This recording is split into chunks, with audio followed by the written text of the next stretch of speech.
The Star by H.G. Wells.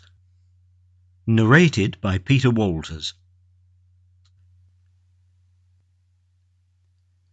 It was on the first day of the new year that the announcement was made, almost simultaneously from 3 observatories, that the motion of the planet Neptune, the outermost of all the planets that wheel about the Sun, had become very erratic.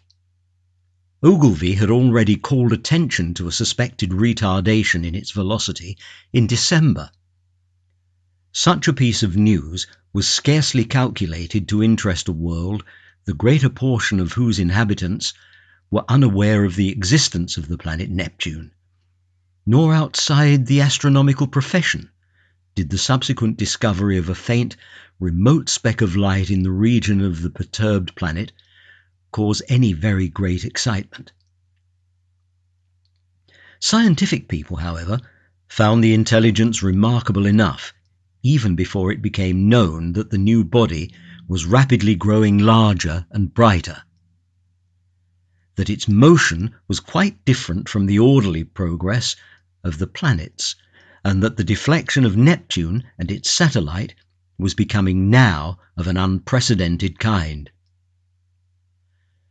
Few people without a training in science can realize the huge isolation of the solar system. The Sun, with its specks of planets, its dust of planetoids, and its impalpable comets, swims in a vacant immensity that almost defeats the imagination. Beyond the orbit of Neptune there is space, vacant so far as human observation has penetrated, without warmth or light or sound.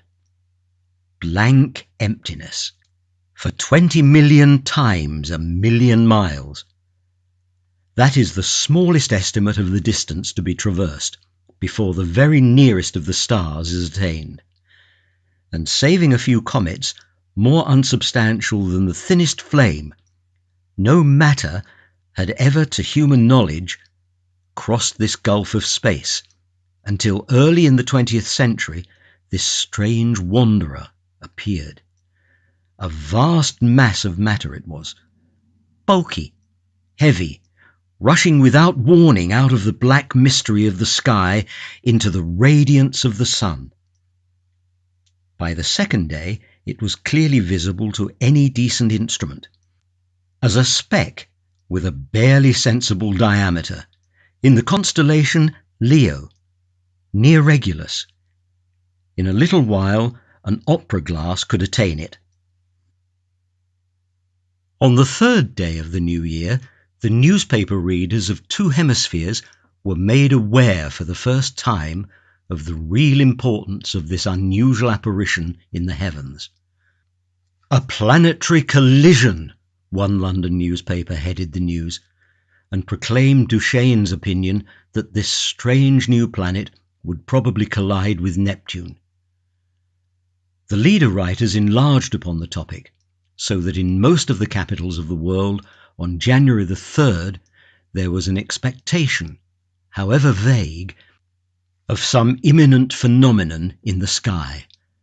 And as the night followed the sunset round the globe, thousands of men turned their eyes skyward to see the old familiar stars, just as they had always been, until it was dawn in London and Pollux setting and the stars overhead grown pale. The winter's dawn it was, a sickly filtering accumulation of daylight, and the light of gas and candles shone yellow in the windows to show where people were astir. But the yawning policeman saw the thing. The busy crowds in the markets stopped to gape. Workmen going to their work betimes, milkmen, the drivers of news carts, dissipation going home jaded and pale, homeless wanderers, sentinels on their beats, and in the country labourers trudging afield, poachers slinking home. All over the dusky, quickening country it could be seen, and out at sea by seamen watching for the day, a great white star come suddenly into the westward sky. Brighter it was than any star in our skies, brighter than the evening star at its brightest. It still glowed out white and large, no mere twinkling spot of light, but a small, round, clear, shining disk, an hour after the day had come. And where science has not reached, men stared and feared, telling one another of the wars and pestilences that are foreshadowed by these fiery signs in the heavens. Sturdy Boers, dusky Hottentots, Gold Coast Negroes, Frenchmen, Spaniards, Portuguese, stood in the warmth of the sunrise, watching the setting of this strange new star.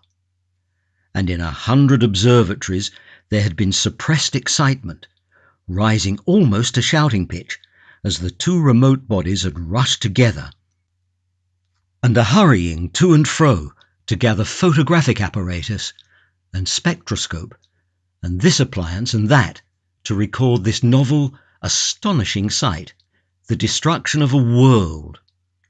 For it was a world, a sister planet of our Earth, far greater than our Earth indeed, that had so suddenly flashed into flaming death.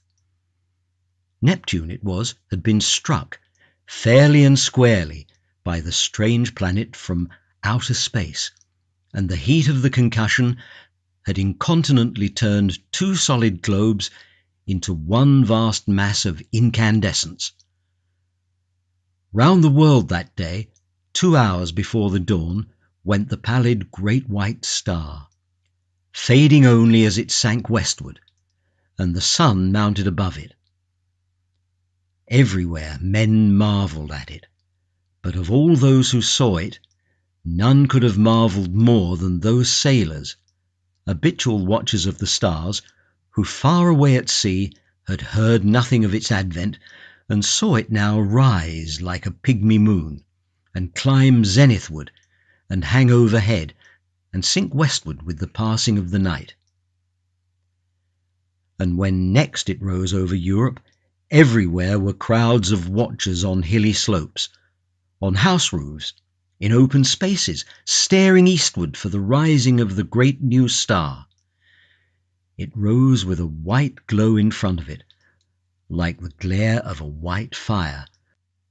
And those who had seen it come into existence the night before cried out at the sight of it.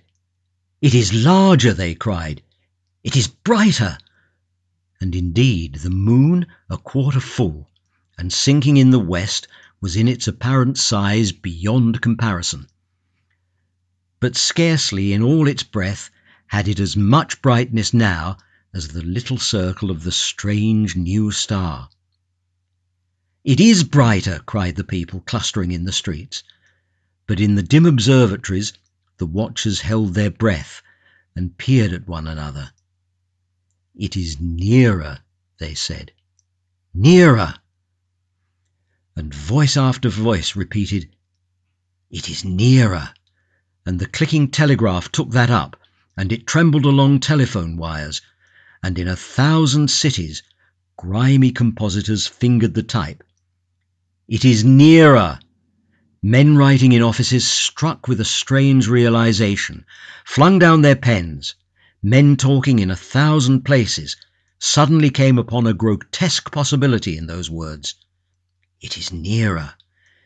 It hurried along awakening streets.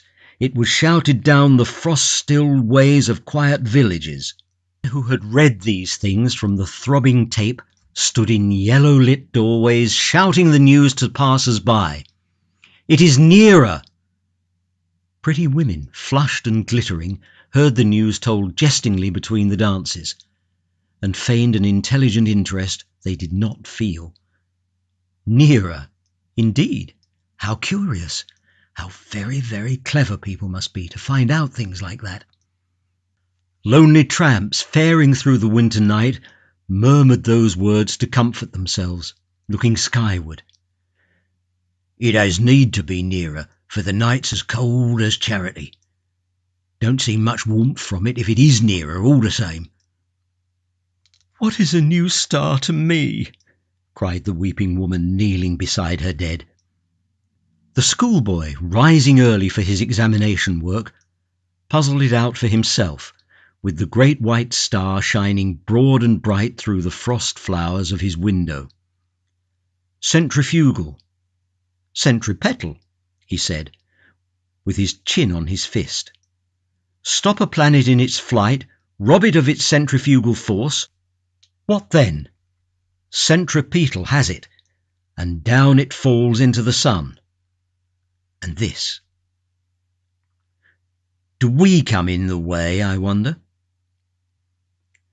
The light of that day went the way of its brethren, and with the later watches of the frosty darkness rose the strange star again, and it was now so bright that the waxing moon seemed but a pale yellow ghost of itself, hanging huge in the sunset. In a South African city a great man had married, and the streets were alight to welcome his return with his bride. "Even the skies have illuminated," said the flatterer. Under Capricorn, two Negro lovers, daring the wild beasts and evil spirits for love of one another, crouched together in a cane brake, where the fireflies hovered. "That is our star," they whispered, and felt strangely comforted by the sweet brilliance of its light. The master mathematician sat in his private room and pushed the papers from him. His calculations were already finished. In a small white phial there still remained a little of the drug that had kept him awake and active for 4 long nights. Each day, serene, explicit, patient as ever, he had given his lectures to his students, and then had come back at once to this momentous calculation. His face was grave, a little drawn and hectic from his drugged activity. For some time he seemed lost in thought. Then he went to the window, and the blind went up with a click. Halfway up the sky, over the clustering roofs, chimneys and steeples of the city, hung the star. He looked at it as one might look into the eyes of a brave enemy. "You may kill me," he said after a silence, "but I can hold you, and all the universe for that matter, in the grip of this little brain. I would not change, even now." He looked at the little phial. "There will be no need of sleep again," he said. The next day at noon, punctual to the minute, he entered his lecture theatre, put his hat on the end of the table, as his habit was, and carefully selected a large piece of chalk. It was a joke amongst his students that he could not lecture without that piece of chalk to fumble in his fingers, and once he had been stricken to impotence by their hiding his supply. He came and looked under his grey eyebrows at the rising tiers of young, fresh faces, and spoke with his accustomed studied commonness of phrasing. "Circumstances have arisen, circumstances beyond my control," he said, and paused, "which will debar me from completing the course I have designed. It would seem, gentlemen, if I may put the thing clearly and briefly, that man has lived in vain." The students glanced at one another. Had they heard aright? Mad? Raised eyebrows and grinning lips there were, but one or two faces remained intent upon his calm, grey-fringed face. "It will be interesting," he was saying, "to devote this morning to an exposition, so far as I can make it clear to you, of the calculations that have led me to this conclusion. Let us assume—" He turned towards the blackboard, meditating a diagram in the way that was usual to him. "What was that about lived in vain?" whispered one student to another. "Listen," said the other, nodding towards the lecturer. and presently they began to understand. That night the star rose later, for its proper eastward motion had carried it some way across Leo, towards Virgo, and its brightness was so great that the star became a luminous blue as it rose, and every star was hidden in its turn, save only Jupiter near the zenith, Capella, Aldebaran, Sirius, and the pointers of the Bear. It was very white and beautiful. In many parts of the world that night, a pallid halo encircled it about. It was perceptibly larger. In the clear, refractive sky of the tropics, it seemed as if it were nearly a quarter of the size of the moon. The frost was still on the ground in England, but the world was as brightly lit as if it were midsummer moonlight. One could see to read quite ordinary print by that cold, clear light, and in the cities the lamps burnt yellow and wan. And everywhere the world was awake that night, and throughout Christendom a sombre murmur hung in the keen air over the countryside, like the belling of bees in the heather, and this murmurous tumult grew to a clangour in the cities. It was the tolling of the bells in 1,000,000 belfry towers and steeples, summoning the people to sleep no more, to sin no more, but to gather in their churches and pray. And overhead, growing larger and brighter, as the earth rolled on its way and the night passed, rose the dazzling star. And the streets and houses were alight in all the cities. The shipyards glared, and whatever roads led to high country were lit and crowded all night long. And in all the seas about the civilized lands, ships with throbbing engines and ships with bellying sails, crowded with men and living creatures, were standing out to ocean and the north, for already the warning of the master mathematician had been telegraphed all over the world and translated into 100 tongues. The new planet and Neptune, locked in a fiery embrace, were whirling headlong, ever faster and faster towards the sun.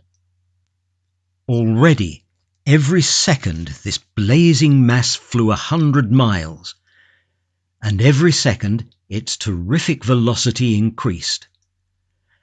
As it flew now, indeed, it must pass 100 million of miles wide of the earth, and scarcely affect it.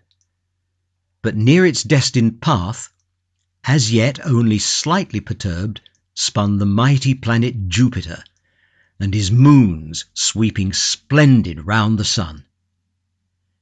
Every moment now the attraction between the fiery star and the greatest of the planets grew stronger, and the result of that attraction, inevitably Jupiter would be deflected from its orbit into an elliptical path, and the burning star, swung by his attraction, wide of its sun would rush, would describe a curved path, and perhaps collide with, and certainly pass very close to, our Earth.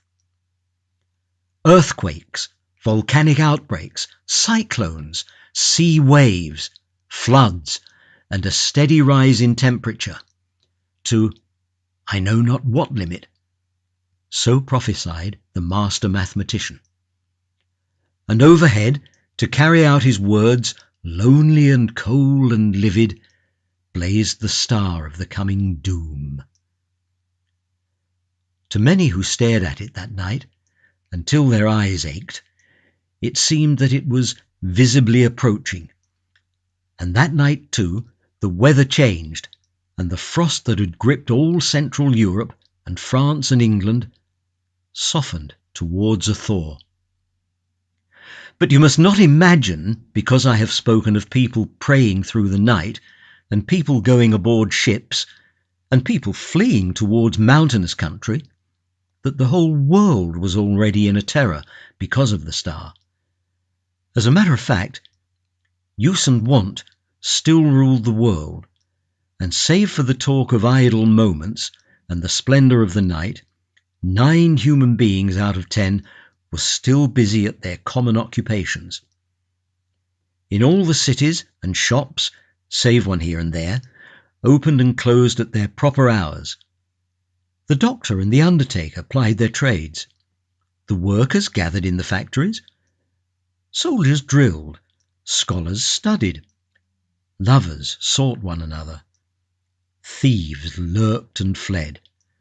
Politicians planned their schemes. The presses of the newspapers roared through the nights.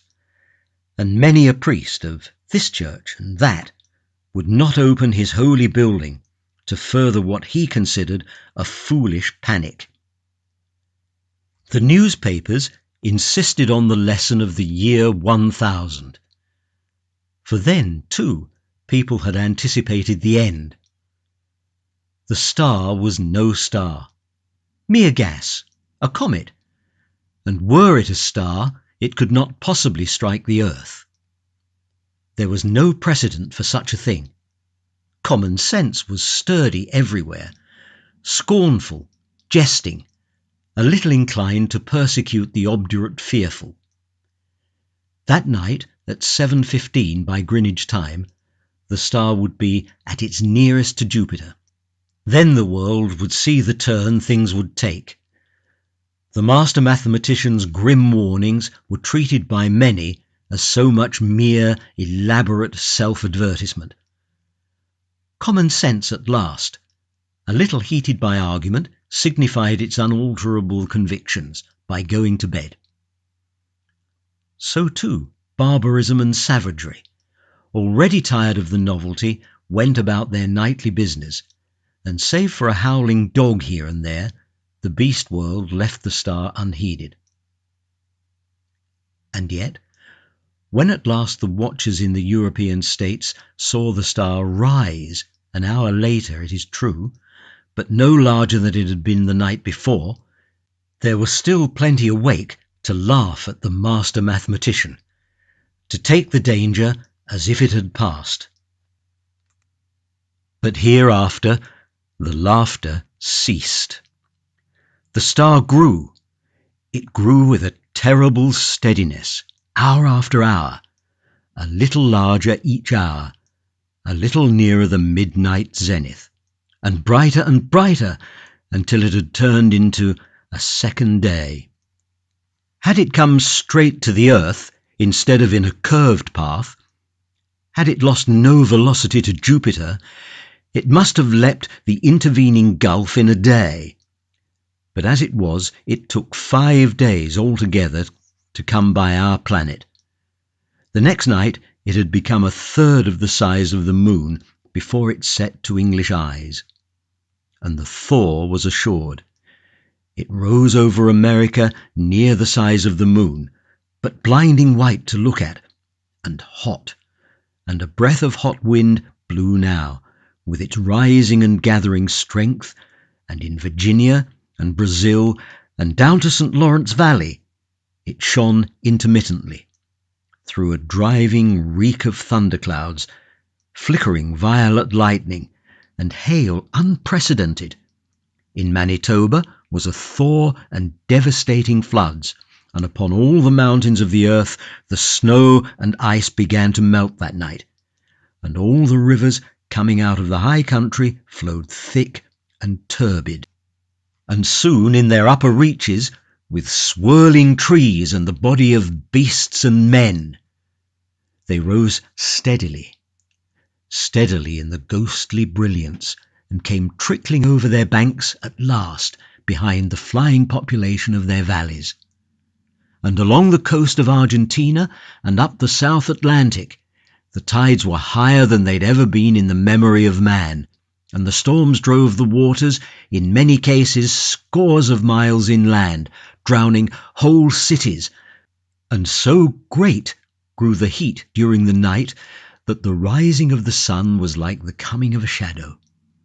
The earthquakes began and grew, until all down America, from the Arctic Circle to Cape Horn, hillsides were sliding, fissures were opening, and houses and walls crumbling to destruction. The whole side of Cotopaxi slipped out of one vast convulsion, and a tumult of lava poured forth, so high and broad and swift and liquid that in one day it reached the sea.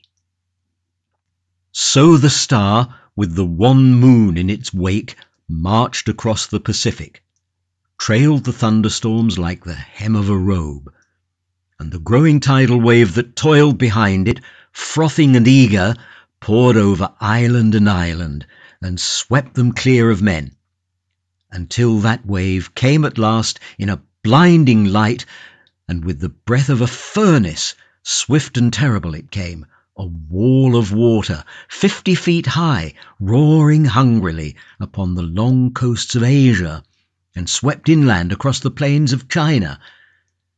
For a space the star, hotter now and larger and brighter than the sun in its strength, showed with pitiless brilliance the wide and populous country. Towns and villages with their pagodas and trees, roads, wide cultivated fields, millions of sleepless people staring in helpless terror at the incandescent sky, and then, low and growing, came the murmur of the flood, and thus it was with millions of men that night, a flight nowhither, with limbs heavy, with heat and breath fierce and scant, and the flood like a wall, swift and white behind. And then death.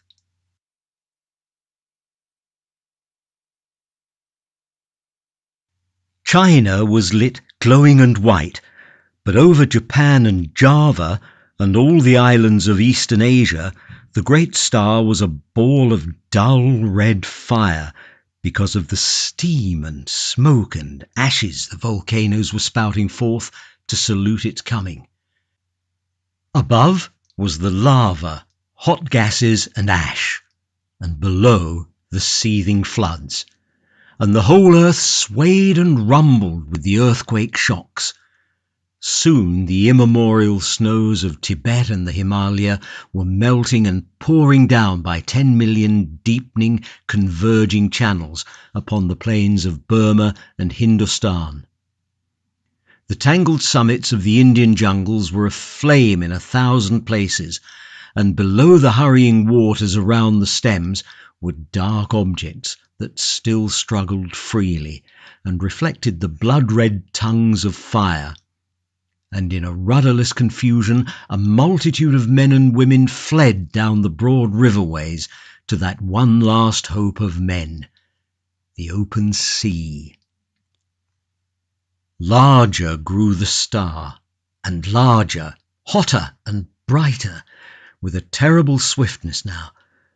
The tropical ocean had lost its phosphorescence, and the whirling steam rose in ghostly wreaths from the black waves that plunged incessantly, speckled with storm-tossed ships. And then came a wonder. It seemed to those who in Europe watched for the rising of the star that the world must have ceased in its rotation. In 1,000 open spaces of down and upland, the people who had fled thither from the floods and the falling houses and sliding slopes of hill watched for that rising in vain. Hour followed hour through a terrible suspense, and the star rose not. Once again men set their eyes upon the old constellations they'd counted lost to them forever. In England it was hot and clear overhead, though the ground quivered perpetually. But in the tropics, Sirius and Capella and Aldebaran showed through a veil of steam. And when at last the great star rose, nearly 10 hours late, the sun rose close behind it, and in the centre of its white heart was a disk of black.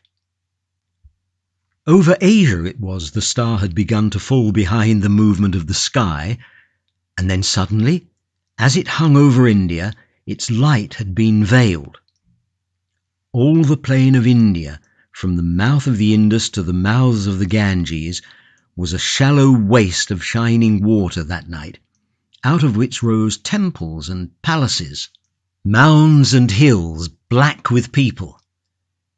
Every minaret was a clustering mass of people who fell one by one into the turbid waters as heat and terror overcame them. The whole land seemed a wailing, and suddenly there swept a shadow across that furnace of despair, and a breath of cold wind and a gathering of clouds out of the cooling air. Men looking up, near blinded at the star, saw that a black disk was creeping across the light. It was the moon coming between the star and the earth. And even as men cried to God at this respite, out of the east, with a strange, inexplicable swiftness, sprang the sun. And then star, sun, and moon rushed together across the heavens. So it was that presently, to the European watchers, star and sun rose close upon each other, drove headlong for a space, and then slower, and at last came to rest. Star and sun merged into one glare of flame at the zenith of the sky. The moon no longer eclipsed the star, but was lost to sight in the brilliance of the sky. And though those who were still alive regarded it for the most part with that dull stupidity that hunger, fatigue, heat, and despair engender, there were still men who could perceive the meaning of these signs. Star and earth had been at their nearest, had swung about one another, and the star had passed. Already it was receding, swifter and faster, in the last stage of its headlong journey, downward to the sun. And then the clouds gathered, blotting out the vision of the sky. The thunder and lightning wove a garment round the world. All over the earth was such a downpour of rain as men had never before seen, and where the volcanoes flared red against the cloud canopy, there descended torrents of mud. Everywhere the waters were pouring off the land, leaving mud-silted ruins, and the earth littered like a storm-worn beach with all that had floated, and the dead bodies of the men and brutes, its children. For days the water streamed off the land, sweeping away soil and trees and houses in the way, and piling huge dikes and scooping out titanic gullies over the countryside. Those were the days of darkness that followed the star and the heat. All through them, and for many weeks and months, the earthquakes continued. But the star had passed, and men, hunger-driven and gathering courage only slowly, might creep back to their ruined cities, buried granaries and sodden fields. Such few ships as had escaped the storms of that time came stunned and shattered, and sounding their way cautiously through the new marks and shoals of once familiar ports. And as the storms subsided, men perceived that everywhere the days were hotter than of yore, and the sun larger, and the moon shrunk to a third of its former size, took now 80 days between its new and new. But of the new brotherhood that grew presently among men, of the saving of laws and books and machines, of the strange change that had come over Iceland and Greenland, and the shores of Baffin's Bay, so that sailors coming there presently found them green and gracious, and could scarce believe their eyes, this story does not tell. Nor of the movement of mankind, now that the earth was hotter, northward and southwards towards the poles of the earth. It concerns itself only with the coming and the passing of the star. The Martian astronomers, for there are astronomers on Mars, although they are very different beings from men, were naturally profoundly interested by these things. They saw them from their own standpoint, of course. Considering the mass and temperature of the missile that was flung through our solar system into the sun, one wrote, it is astonishing what a little damage the Earth, which it missed so narrowly, has sustained.